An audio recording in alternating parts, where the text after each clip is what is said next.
Olá, estamos dando início a mais um programa Debates Le Monde Diplomatique Brasil, uma iniciativa do jornal Le Monde Diplomatique Brasil, em parceria com a TV PUC, com o canal universitário e com a TVT, a TV dos Trabalhadores.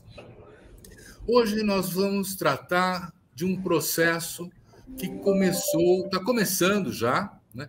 Processo eleitoral, né? E houve muitas mudanças nas regras do jogo. Como é que se tiram os candidatos? Como é que se financiam os candidatos? Como é que atua a rede social nisso tudo? E como é que você vai ter uma eleição limpa, honesta, capaz de representar os desejos do cidadão brasileiro? Para tratar disso, nós convidamos duas pessoas especialistas na área, que eu vou apresentar agora para vocês. Eu quero apresentar a Vânia Siciliano Aieta. Muito obrigado, Vânia, por estar aqui com a gente. Obrigada, Silvio. A Vânia é pós-doutora em Direito Constitucional pela Universidade de Santiago de Compostela, na Espanha, e pela PUC do Rio de Janeiro.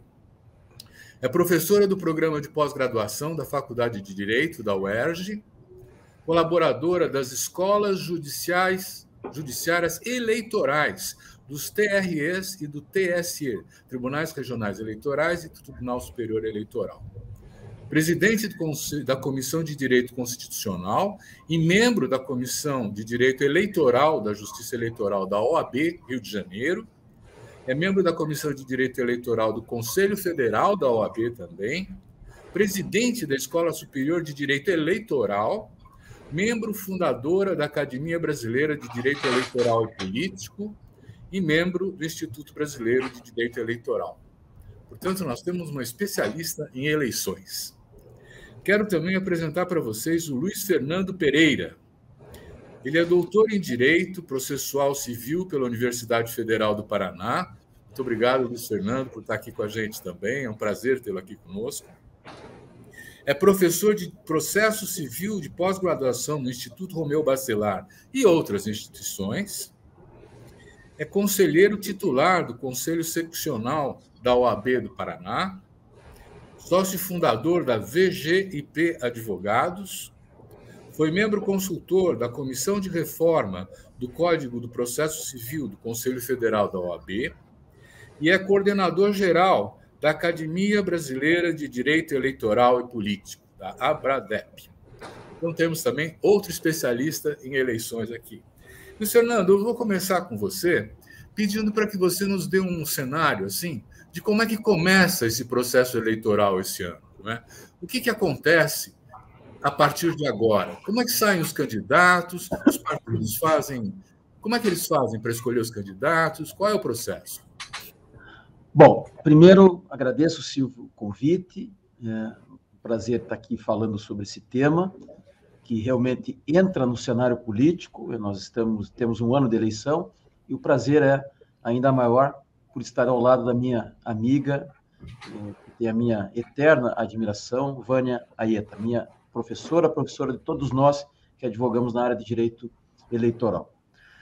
Bem, o calendário, a eleição é um processo, tem um processo eleitoral que começa com um calendário que o próprio Tribunal Superior Eleitoral divulga, começa com a escolha dos candidatos em convenções partidárias, entre dia 20 de julho e 5 de agosto.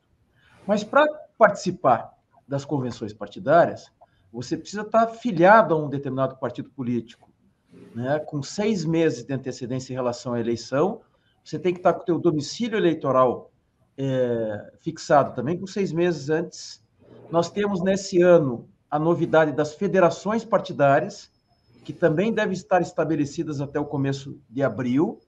E nós temos uma discussão de quem pode ser candidato. Entra em cena a figura da lei do ficha limpa. E o Supremo tem um julgamento marcado para agora, no começo de fevereiro, que vai discutir uma forma de contagem do prazo de quem está inelegível e quem não está inelegível. é uma figura da detração, uma figura técnica, mas a rigor é se o prazo vai ser maior ou menor. Então, nós entramos em 2022 com duas novidades que impactam diretamente na escolha dos candidatos. A primeira delas é saber quem pode ser candidato. E o Supremo vai dizer quem é que pode e quem é que não pode nesse julgamento. E depois, a estreia das federações partidárias, que nunca existiram no Brasil. Pela primeira vez entra em cena essa figura da federação, que é muito diferente da coligação que havia antes. Os partidos se reúnem, mas ficam juntos nos 3 níveis, federal, estadual e municipal, por 4 anos, e nenhuma federação até agora conseguiu ser firmada, dadas as particularidades da composição política envolvidas na composição de uma federação. Portanto, nós temos um ano muito animado, com muita coisa para acontecer e muita coisa nova para acontecer. Além de tudo que a gente vai falar durante a sequência do nosso debate aqui, mas eu diria que será um ano diferente, um ano eleitoral diferente dos anos anteriores. Muito bom. Quer dizer, então, que nós vamos ter candidatos escolhidos em julho, é isso? De 20 de julho a 5 de agosto. Tá. E aí começa a propaganda? Como é que é, Vânia? E como é que o Brasil vai ficar sabendo dessas escolhas, desses candidatos? Depois das convenções, né, Luiz? Eles vão, né, aclamar os candidatos, e aí tem o período do registro, né? Os candidatos só são oficialmente apresentados com o registro de candidaturas. Aí sim começa a campanha, vamos dizer assim, propriamente dita, né? Com a oficialização das candidaturas através do registro na Justiça Eleitoral. É aí que eles vão começar a gastar os 4,9 bilhões para o fundo eleitoral?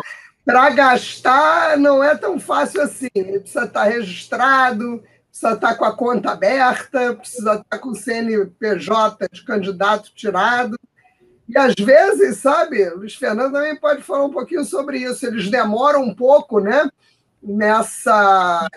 nesse caminho aí burocrático e acabam ficando emperrados e não conseguem começar, de fato, a campanha eleitoral, porque hoje é uma coisa interessante, né, para o cidadão comum, que às vezes não tem ideia disso, há todo um aparato burocrático, Silvio, nas eleições, de contador, de advogado, né? Há toda uma infraestrutura, né, que ampara obrigatoriamente por lei o candidato, que se ele não tiver, ele não consegue ser candidato até.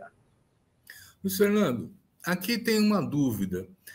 Quando você cria um fundo eleitoral e atribui à direção dos partidos a gestão desse fundo, proporcionalmente ao tamanho de cada um, você não está favorecendo quem já é deputado, quem já é parlamentar, para continuar aí? As lideranças do próprio partido? Como é que eles vão fazer concorrência com quem não tem esses recursos disponíveis? Não é desigual? Mais desigual, impossível. Tanto que eu tenho dito, e reforço aqui, e vai ficar gravado, que nós teremos em 2022 o menor índice de renovação da Câmara dos Deputados da história, né? O menor índice, vou repetir, de renovação da história. Por quê? Primeiro, pelo tamanho do fundo, né? Nunca tivemos um fundo desse tamanho. Esse fundo gerou, desde que foi criado, um círculo vicioso terrível, porque como a composição da distribuição do fundo se dá fundamentalmente, embora haja outros critérios, se dá principalmente em razão do número de deputados, os partidos começaram a investir basicamente em deputados. Os partidos não têm mais nenhum incentivo para lançar candidatos majoritários, tanto que muitos não lançam candidato a presidente da República, a governador, senador, não interessa, interessa eleger deputados.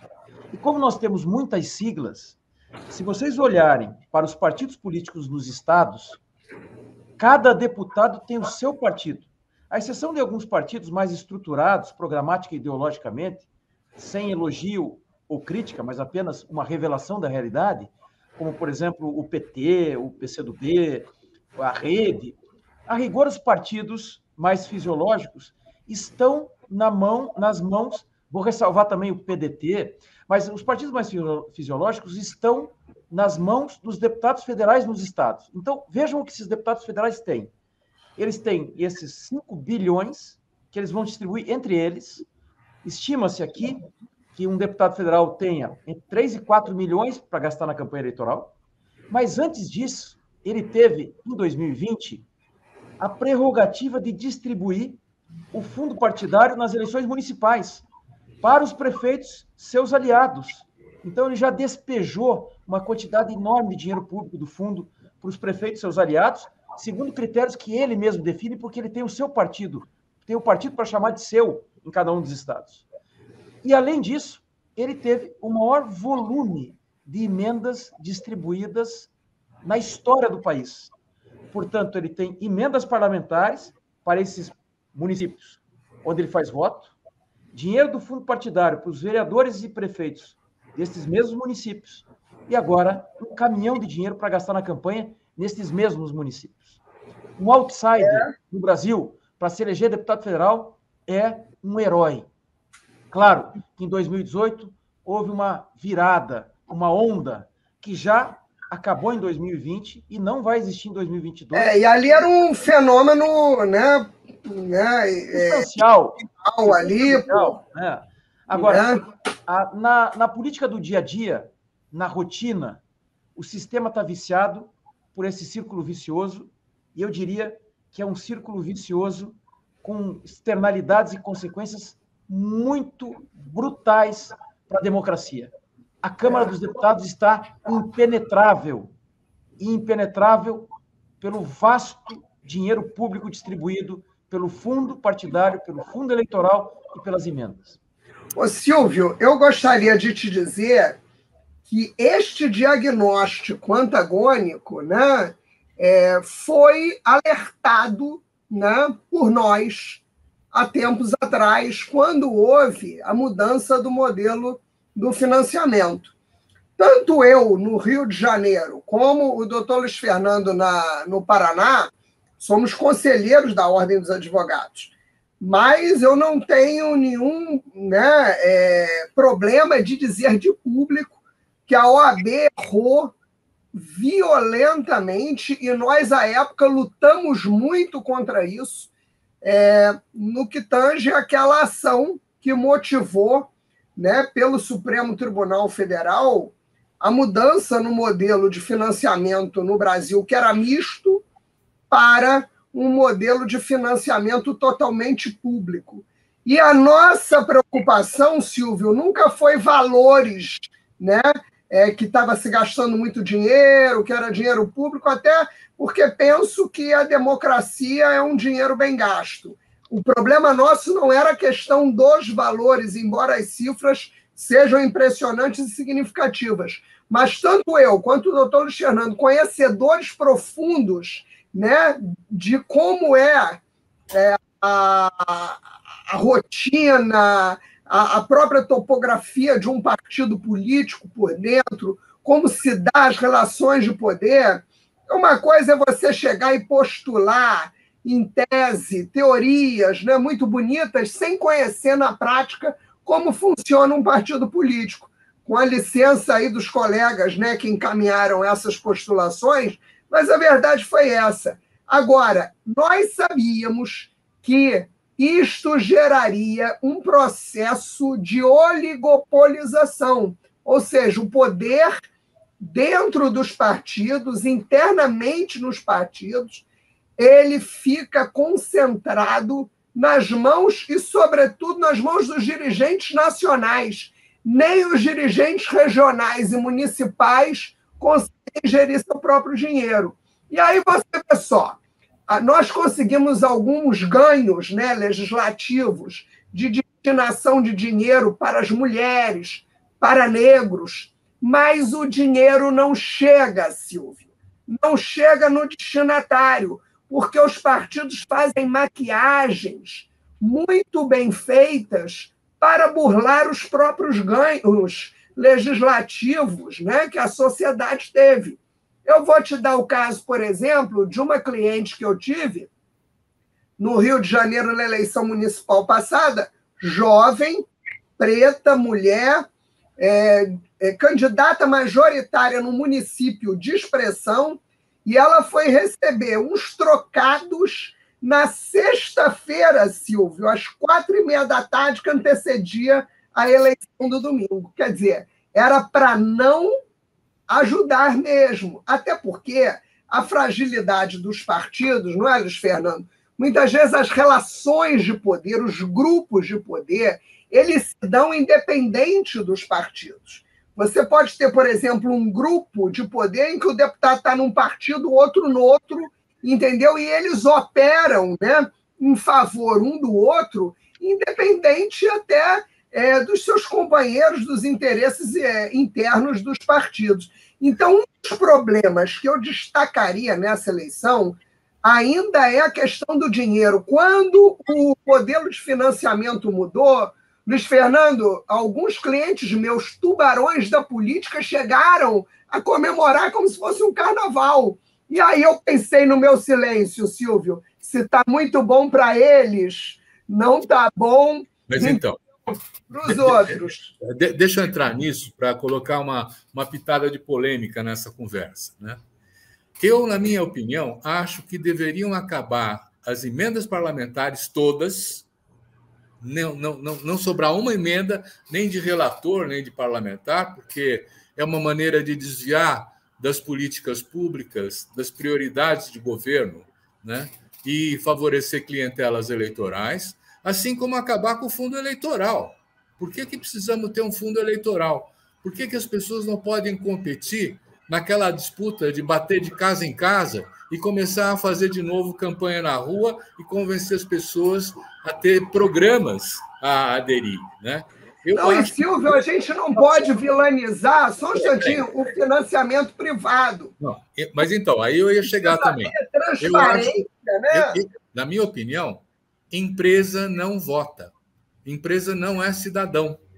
Não é? Eu acho que está errado atribuir um valor ao capital, né, dizendo que ele também é constitutivo da nossa sociedade. O capital é representado por pessoas, por proprietários. Esses votam. A empresa não tem direito a intervir na democracia. Gostaria de ouvir a opinião de vocês. Mas eu queria fazer uma ponderação com você sobre isso. A questão das empresas, quando a gente pensa nisso, pensa sempre nas grandes corporações, na Odebrecht da vida e tal. Agora, você pode ter, né, um vereador numa campanha municipal que ele é impedido de receber, por exemplo, uma ajuda de R$500 mil do dono da padaria, ali do municípiozinho dele. Você está entendendo? Do dono da padaria ele não é impedido. O dono, pessoa física, pode fazer isso. Sim, mas o que eu digo é o seguinte, essa questão de você chegar e impor única e exclusivamente o dinheiro público, né? O doador pode fazer a campanha, a doação privada. Veja, por exemplo, nos Estados Unidos, o pessoal na campanha do Obama doando $1, $10 e tal.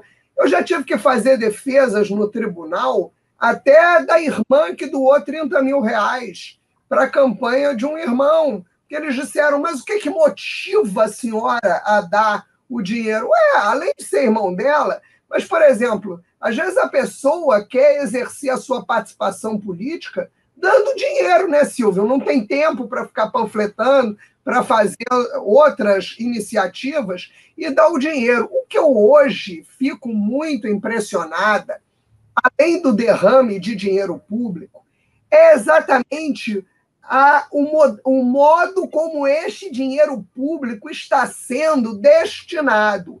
É aí que mora o problema. Eu não contestaria nem ser o dinheiro público, mas como ele está sendo destinado, você não tem nenhum tipo de controle maior. E o novo Código Eleitoral, ele minorou até os mecanismos de controle da prestação de contas dos partidos políticos. Hoje o cara, né, dirigente partidário, presta contas na Receita e está tudo bem. Né? Eu acho que, em se tratando de dinheiro público, que enquanto foi dinheiro de doador privado, eu, militante de um partido, vou lá, dou R$1.000, é problema meu e do partido. Mas a partir do momento que existe dinheiro público, todo o dinheiro público tem que ser auditável, todo o dinheiro público tem que ser controlado, fiscalizado. Botou dinheiro público, não dá para ter esse laissez-faire todo dos caras fazerem o que querem. Esse dinheiro é controlado? Oi? Eu estou tentando equilibrar um pouco a conversa. Estou perguntando para o Luiz Fernando se esse dinheiro público é controlado de fato. Já houve sanções anteriores assim que mostram que a fiscalização já tem gente caçada no Brasil por utilização indevida desses recursos. O TSE cada vez mais foi aprimorando a sua capacidade de fiscalizar esse dinheiro, né?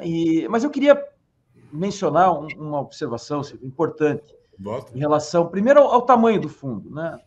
Nós gastamos por ano no Brasil 30 bilhões de reais com o déficit dos militares, da previdência dos militares. São 300 mil militares, consomem 30 bilhões por ano. Então, o dinheiro do fundo é grande, mas é coisa como 2 meses do déficit da previdência de 300 mil militares no Brasil. Segundo lugar, os americanos discutiram há 10 anos, há 10 ou 11 anos, o governo Obama, na Suprema Corte, julgamento por 5-4, se eles liberavam ou não liberavam o financiamento das empresas lá. O que é que disse a Suprema Corte por apertada maioria? Ora, no mundo capitalista, as empresas têm o direito de influenciar o resultado eleitoral. E não se influencia o resultado eleitoral sem dinheiro. Então, eu compartilho dessa ideia. Eu acho que no mundo capitalista em que vivemos, as empresas podem interferir. Mas volta o modelo antigo? Não. O modelo antigo era horrível. O modelo antigo era o dinheiro do BNDES na JBS, que parava no financiamento da campanha bilionário. Tem que ter limite nominal. Tem que prestigiar a doação da padaria, que a Vânia menciona. Ou seja, pequenas doações das empresas com limite nominal, as pessoas físicas doando também, e todo mundo influenciando, coibindo o abuso através dessa estipulação de limites. Ou seja, pode doar até 100 mil cada empresa, e não 1 bilhão como a JBS, que era financiada pelo BNDES, né? E aí nós temos uma distribuição mais democrática dos recursos, porque daí quem decide para onde vai o dinheiro não é o dirigente partidário encastelado na direção há 20 anos, é o dono da padaria, é o sujeito da esquina, e aí a gente democratiza essa distribuição. A OAB errou feio.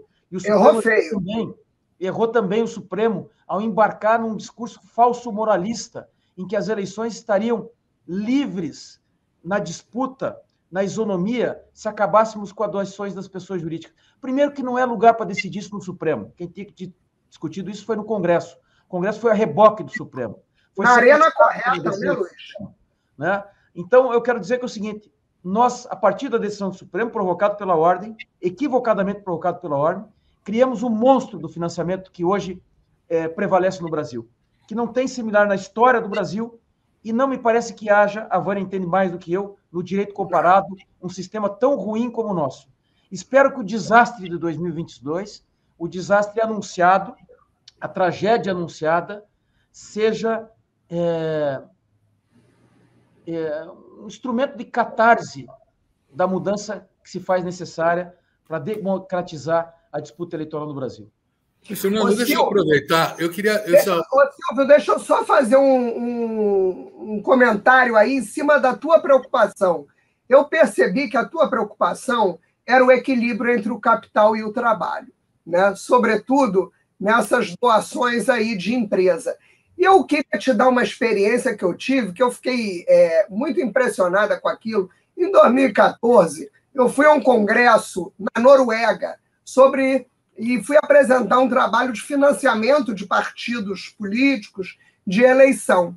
E quando eu apresentei o trabalho e estava exatamente falando dessas mudanças que na época estavam ocorrendo no Brasil com a ação da OAB, uma coisa me chamou a atenção. Tinha gente do mundo inteiro, gente do leste europeu e tal, e as pessoas ficaram impressionadas dizendo assim, ué, mas por que sindicato não pode doar? Vocês no Brasil não permitem que sindicato doe? Aí eu disse assim, as empresas doavam, mas os sindicatos não doavam, e agora eles vão proibir a doação das empresas. Aí eles começaram a rir e disseram assim, ué, mas não era mais fácil também permitir que as categorias profissionais, os grandes sindicatos, pudessem fazer suas doações, você geraria um equilíbrio maior entre os financiamentos. E aí eu fiquei pensando, por exemplo, uma costureira, né, candidata aí no município de interior, o sindicato das costureiras não pode chegar e apoiar, por exemplo, as costureiras que são candidatas. Vânia, no Brasil, com essa desigualdade que nós temos, não há equilíbrio entre o capital e o trabalho. Os sindicatos não têm os recursos, e agora não tem mesmo, porque cortaram o financiamento. É verdade, com certeza. Para equiparar o financiamento das empresas. Eu acho que na Noruega talvez possa ser possível isso, mas no Brasil não.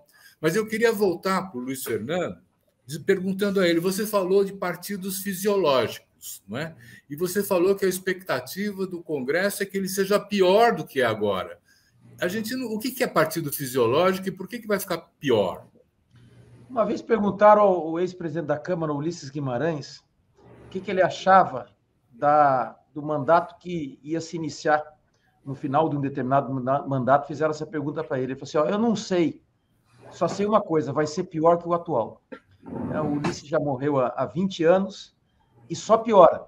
O Congresso vem perdendo qualidade e isso é um certo consenso. O partido fisiológico, Silvio, é um partido incapaz de se orientar pelo seu programa, pelo seu componente ideológico. O partido fisiológico é aquele partido que está no poder independentemente de quem esteja na presidência da República. O partido fisiológico, Silvio, é aquele partido que não tem base partidária, em que é dominado pela direção, respaldada em nenhuma democracia interna. O partido fisiológico é o partido que se orienta para se estar ou não estar no poder nos cargos que recebe, na capacidade que tem de receber as emendas parlamentares. O partido fisiológico é tudo de ruim que a gente vê todo dia no jornal.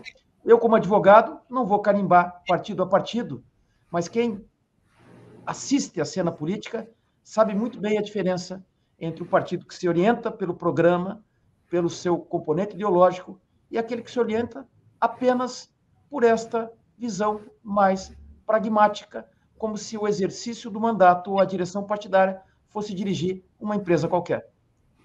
Vânia, um desafio para você. Vamos ver como é que você trabalha essa questão, né? Quer dizer, nós vivemos numa sociedade branca, machista, hierárquica, patriarcal, racista, não é?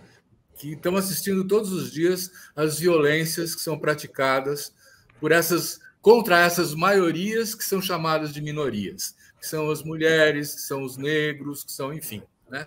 Quer dizer, no Chile, por exemplo, se conseguiu uma constituinte paritária, 50% de mulheres, 50% de homens. Um governo efetivo agora paritário, não é? Quer dizer, e aqui nós só vemos homens brancos, velhos, com as suas gravatas e com mandatos 3, 4, 5, até 8 mandatos seguidos. Você acha que a questão das cotas vai poder valer num cenário desse? Cota para negro, cota para mulher?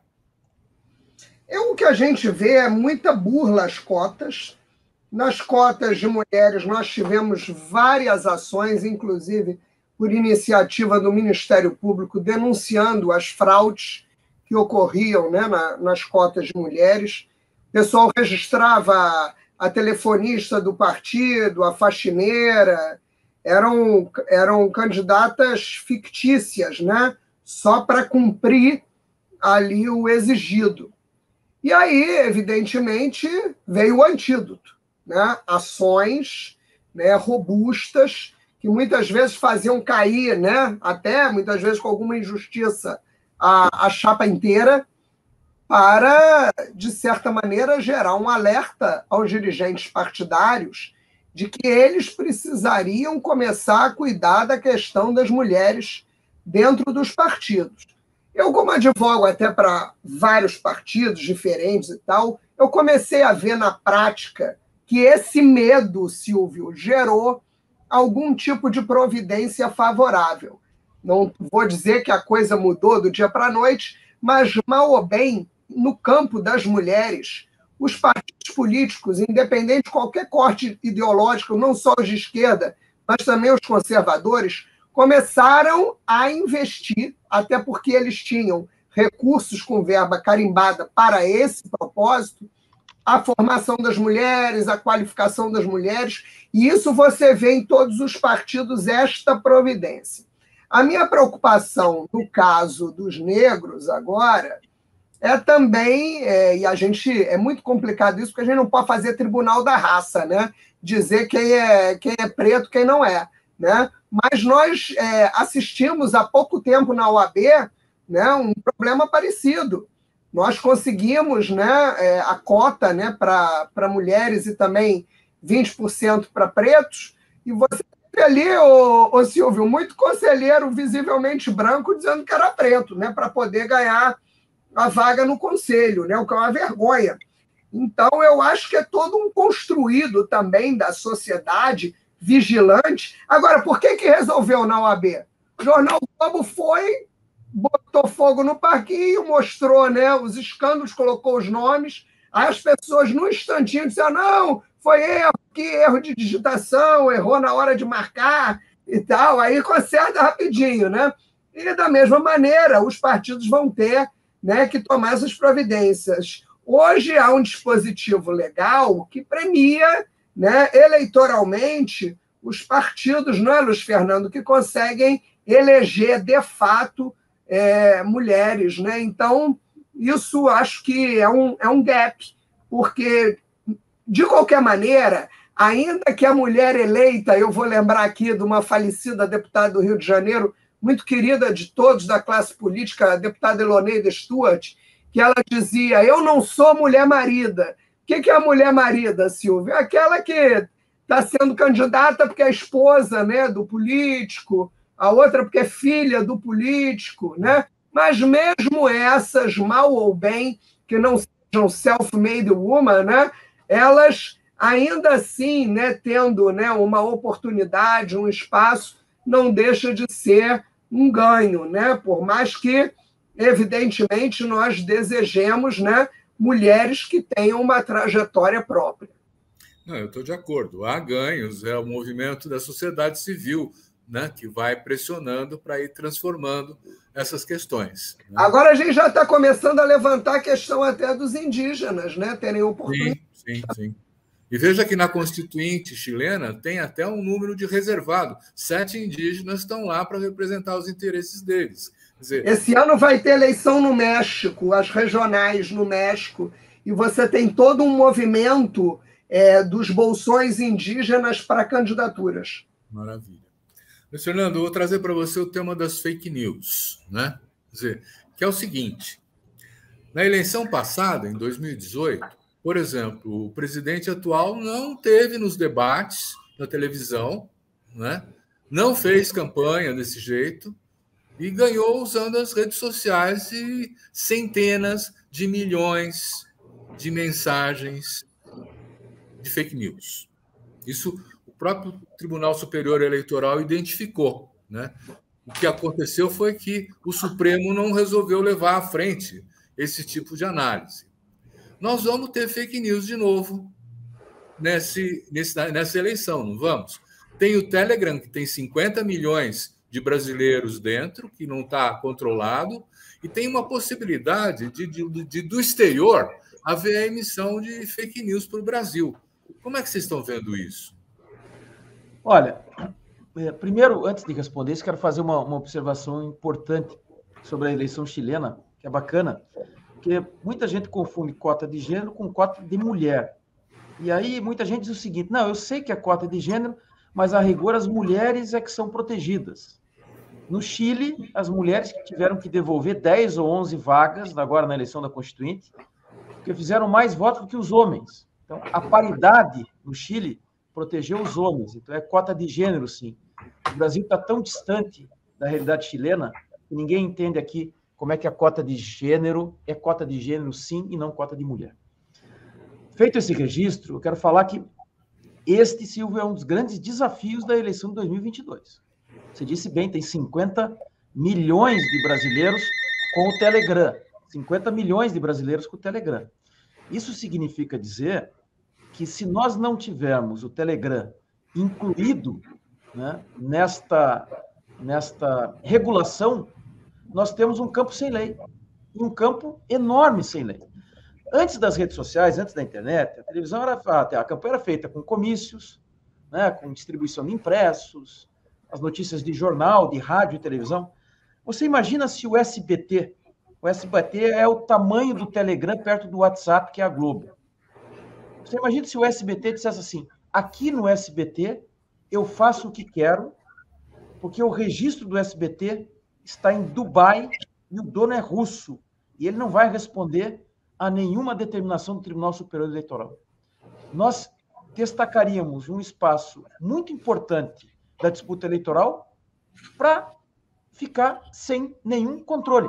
E a eleição, a Vânia, que conhece muito mais do que eu esse tema, sabe que no mundo inteiro o processo eleitoral é hiperregulado. Aqui no Brasil até é um exagero. A gente decide o tamanho do adesivo, o tamanho do cartaz, o que pode e o que não pode, num grau de detalhe que não faz nenhum sentido. Mas é assim, em maior ou menor medida, no mundo inteiro. Como é que podemos ter um espaço tão grande sem nenhuma regulação? Nem autorregulação, nem regulação. E nem autorregulação regulada, como os alemães fizeram lá com a internet nas eleições. Eu diria, para terminar isso, que é preciso reconhecer, para usar uma expressão da nossa amiga Aline Osório, que mudou o ecossistema da eleição. O ecossistema da internet que elegeu o Bolsonaro. Quando nós começamos a eleição de 2018, o Alckmin era o franco favorito. Hoje tem muito engenheiro de obra feita dizendo que sabia que o Bolsonaro seria o presidente da República por conta do antipetismo. Mentira, não sabiam. Mentira. Mas quem mais entende de eleição no Brasil é o Centrão. O Centrão fareja poder. O Centrão foi inteiro com o Alckmin, porque o Alckmin tinha a maior estrutura partidária, a maior capilaridade nos estados, o maior tempo de televisão, o maior fundo partidário, a maior capacidade de arrecadação. O Alckmin fez 4%. Repetiu a votação do doutor Ulisses em 89. Luiz Fernando, e muito político profissional caiu de 4 e não se elegeu. Exatamente. O Bolsonaro ganhou a eleição, certo? E o Bolsonaro, que era tão improvável, que recusou o convite de ser vice, Magno Malta, que não se elegeu senador pelo Espírito Santo. Bolsonaro mostrou que mudou o ecossistema e mudou para um mundo perigoso. Está bem retratado no livro Os Engenheiros do Caos, do italiano que me foge o nome, Giuliano alguma coisa, que mostra o movimento 5 Estrela na Itália, mostra o Brexit, que está também no Cambridge Analytica, num documentário do Netflix, mostra a eleição do Trump e faz muitas observações em relação ao Bolsonaro. O TSE fez um movimento muito bom para que a gente mude a forma de controle de 18 para 22, mas ainda estamos no campo do desconhecido. E no campo do desconhecido pode surgir o movimento 5 Estrela com o Beppe Grillo, na Itália, que é uma anomalia política, e outra anomalia política chamada Jair Messias Bolsonaro. Que saudades das eleições analógicas. E olha, Silvio, ainda tem uma outra questão. Você vê, você ainda tem o lobby das plataformas. Elas estão um pouco mais serenas, né, aqui no Brasil, nas últimas eleições, porque houve toda uma iniciativa pujante do Tribunal Superior Eleitoral para, de certa maneira, elas trazerem algum tipo de colaboração. E nas últimas eleições, tanto na de 20 quanto na de 18, elas começaram a ser mais parceiras do Tribunal Eleitoral. No caso do Telegram, há toda uma grita, né, de que está se fazendo uma tentativa de censura, que a natureza do Telegram seria tão somente, né, uma ferramenta de mensageria. Mas não é bem assim. Como é que uma ferramenta de mensageria leva 250 mil replicações e tal? Isso não é mensageria, né? Isso é todo um instrumento, né, de organização de uma campanha, né? E aí o ministro Barroso, né, ele não pediu informação de usuário, ele não requisitou informação nenhuma, Eles não podem dizer que houve qualquer tipo de iniciativa, vamos dizer assim, de censura da Justiça Eleitoral. Ele quis fazer um primeiro contato, né, de forma amistosa, mostrando que eles queriam criar um certo congraçamento com o Telegram. E o que aconteceu? O cara ignorou. As pessoas simplesmente ignoraram. Então, eu vou usar uma palavra forte aqui, mas nós estamos diante de um problema até de segurança nacional. A partir do momento, né, que uma plataforma como essa, que já é criada desde a sua estrutura, na sua própria organização, para não ter nenhum tipo de controle, isso mundialmente se torna um problema, e vários países estão combatendo o Telegram, e que se nega, mesmo não tendo nenhum escritório de representação no Brasil, a qualquer tipo de interação com o poder judiciário do Brasil, o que eles querem? Eu vou dizer uma coisa para vocês, particularmente, se eles não tiverem qualquer tipo de interação ou resposta a um tempo de segurança, eu sou a favor que o Poder Judiciário brasileiro decrete a suspensão do Telegram até o término das eleições. Muita gente vai gritar, dizer, a censura e tal. Não é não. É uma questão de segurança nacional, porque nós estamos aqui protegendo a democracia do país. Eles não estão sequer respondendo ao Poder Judicial. Tá ótimo. Eu também tenho uma desconfiança pela articulação de algumas redes internacionais da ultradireita, o The Movement com o Steve Bannon e o Vox da Espanha, o próprio Trump nos Estados Unidos e a sua rede, de que a gente possa sofrer interferências nas eleições vindas massivamente de fora, não é? E isso, vamos ver como é que a nossa justiça eleitoral, em qualquer instância, pode trabalhar. Mas é um fato possível, não é? Tá, é verdade, é verdade. A gente estava falando aqui de um problema macro. Se você me permite, vocês estavam falando da fake news. A preocupação, quando a gente fala da desinformação, não é com a nossa tia ali no Facebook falando uma bobagem, comentando uma mentira. Mentira sempre teve em qualquer eleição no mundo da política, desde que o mundo é mundo, né? O indivíduo ali, isoladamente, postar alguma coisa, mesmo que seja de discurso de ódio, sabe, Silvio? Ele tem o direito da liberdade de expressão de fazer aquilo. Porém, nós temos que ter mecanismos de responsabilização do que as pessoas dizem. Porque amanhã, Silvio, eu posso estar fazendo uma ameaça de morte para você, uma ameaça de estupro. Tem as milícias digitais, que eu até falei que hoje é um tema da minha maior preocupação, porque essas milícias digitais, elas estão organizadas para o cometimento de crimes, não é só uma questão de liberdade de expressão. Então, se você é ofendido como jornalista e eu sou a sua advogada, eu tenho que ter um mecanismo, um meio de solicitar à plataforma a identificação da pessoa que te fez uma ameaça. Veja aquela jornalista ali que sofreu ameaças terríveis, né? No ano passado, que houve toda uma grita nacional em favor dela. Então, vejam só, o advogado ele precisa ter condições. Se eu vou defender o Silvio, eu preciso saber quem é a pessoa que está por trás daquela ameaça, como eu posso chegar nela, para que eu possa ingressar com a ação judicial e, respeitando-se o devido processo legal, a gente tome alguma providência. E aí, o cara diz assim, mas eu tenho o direito de ter um avatar. Beleza, você pode ter o avatar que você quiser, mas a plataforma tem que ter o registro verdadeiro, né, de quem está por trás daquele avatar. Até porque robô não vota, robô não tem direito fundamental. Nós temos que pensar nisso, né? Tá certo.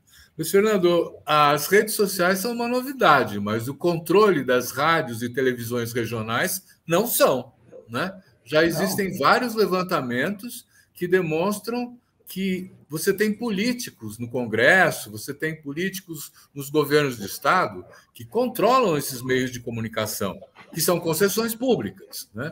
E fazem campanha eleitoral para si usando essas concessões públicas. Isso não deveria ter sido proibido? Bom, registros históricos de quem tem já menos juventude a apresentar. O Collor, né, é dono, e era dono, quando foi candidato a presidente da República, já era governador de Alagoas, da Globo de Alagoas. O Antônio Carlos Magalhães era quem comandava a Globo da Bahia. E assim nós vamos, em cada estado, havia, em boa parte, esse controle.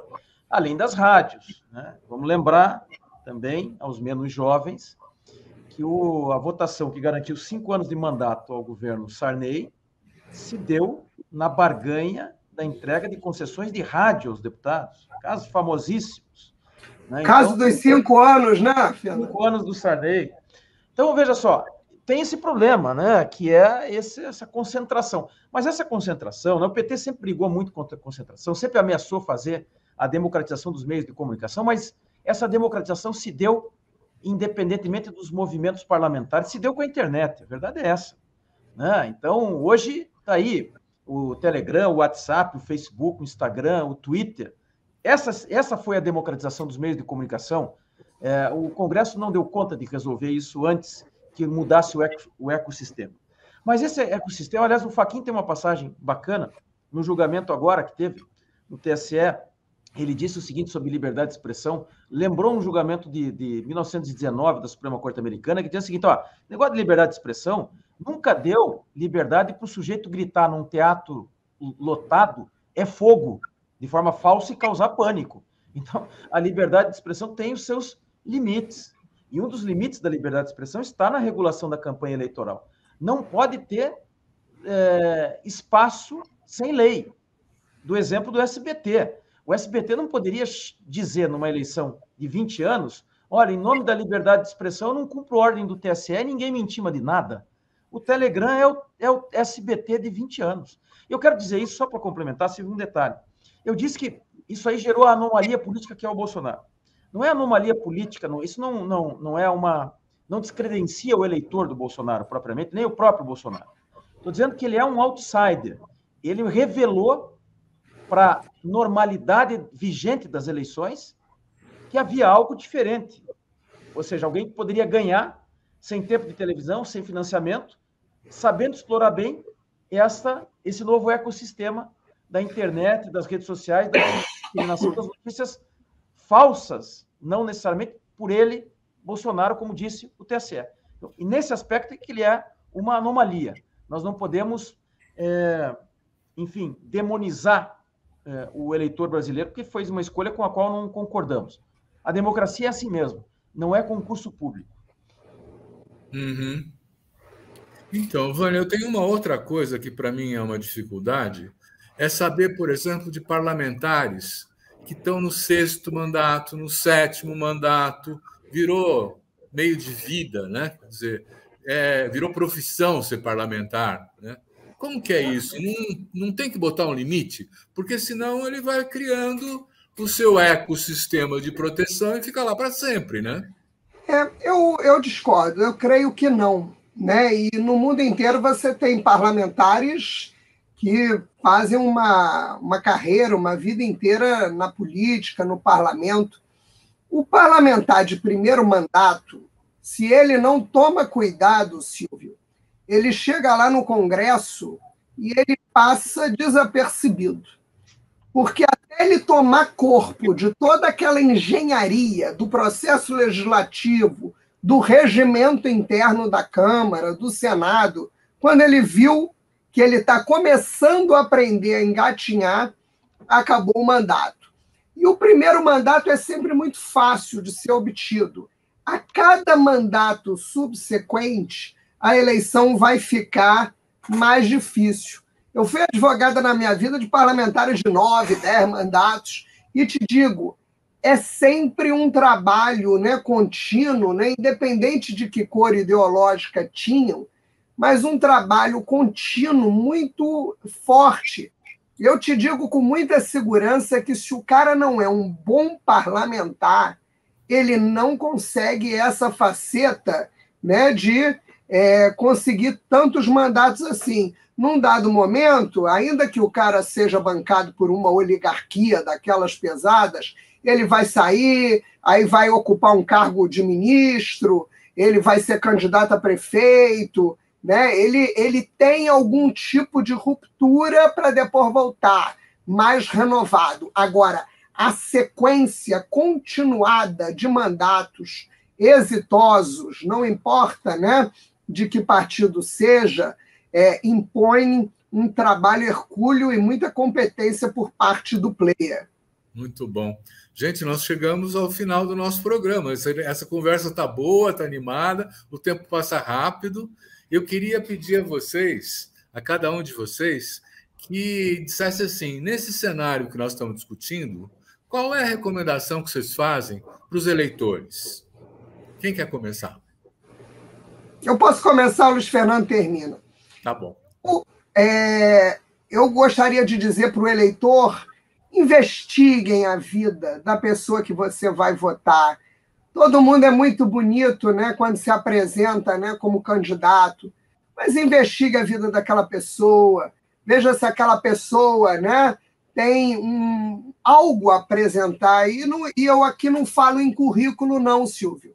Às vezes tu pode ter aí um doutor que não tem nada a contribuir como representante do povo, e um trabalhador pode trazer muito ganho, né? muita vantagem, né? na representação para o eleitor. Então, investigue quem é aquela pessoa, se é uma pessoa, né, que respeitou suas bases, mesmo que seja um novato, se é uma pessoa bem intencionada, né, que está ali, né, cumprindo, né, as suas missões.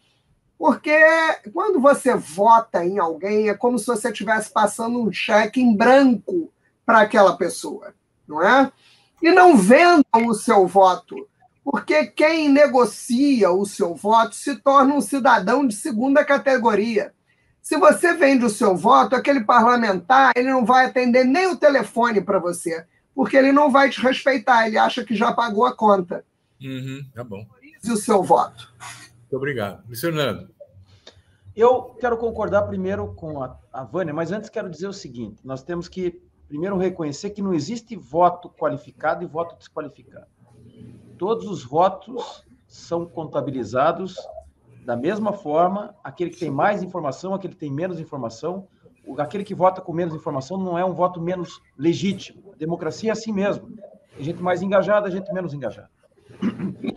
É importante se informar, como disse a Vânia. E, sobretudo, a Vânia foi bem em relação a informações negativas dos candidatos.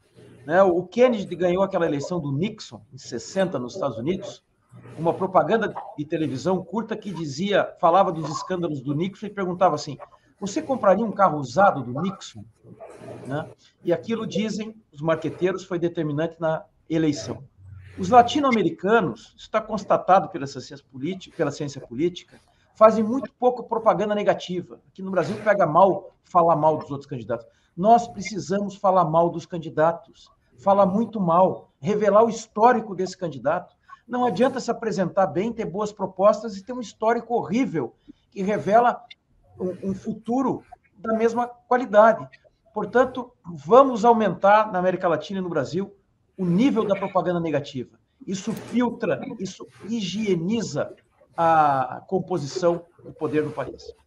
Muito obrigado. Eu quero agradecer a Vânia Siciliano Aieta e ao Luiz Fernando Pereira a sua brilhante contribuição ao debate, ao esclarecimento dos nossos eleitores, e agradecer também a você que nos assiste. Semana que vem tem mais. Obrigado a você, Silvio.